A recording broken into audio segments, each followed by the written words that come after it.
ഇന്ന് നാം ധ്യാനിക്കാൻ പോകുന്നത് ഞങ്ങൾക്ക് വേണ്ടി അപേക്ഷിക്കണമേ എന്ന പ്രാർത്ഥനയെക്കുറിച്ചാണ്. 18-ാം നൂറ്റാണ്ടിൽ ജീവിച്ചിരുന്ന ഡൊമിനിക്കൻ സന്യാസിയായ പീറ്റർ നിഗ്രി എന്ന വൈദികൻ പരിശുദ്ധ മറിയമേ തമ്പുരാൻ്റെ അമ്മേ ഞങ്ങൾക്ക് വേണ്ടി അപേക്ഷിക്കണമേ എന്ന ജപമാലയിൽ കൂട്ടിച്ചേർത്തു.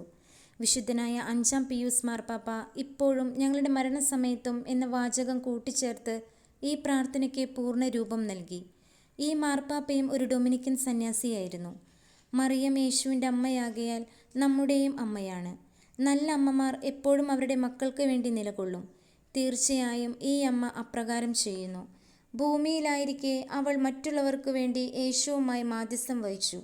ഉദാഹരണത്തിന് കാനായിൽ വെച്ച് ഒരു മണവാളനെയും മണവാട്ടിയെയും സംഭ്രമത്തിൽ നിന്ന് രക്ഷിച്ചു. പെന്തക്കോസ്ത ദിവസം മൂട്ടുശാലയിൽ അവൾ ശിഷ്യന്മാരുടെ ഇടയിൽ പ്രാർത്ഥിച്ചു. അവൾക്ക് നമ്മളോടുള്ള സ്നേഹം ഒരിക്കലും അവസാനിക്കുന്നില്ല. അതുകൊണ്ട് നമ്മുടെ ജീവിതത്തിൻ്റെ 2 സുപ്രധാന നിമിഷങ്ങളിൽ അവൾ നമുക്കായി വാദിക്കുമെന്ന് തീർച്ചയാക്കാം, ഇപ്പോഴും മരണനേരത്തും.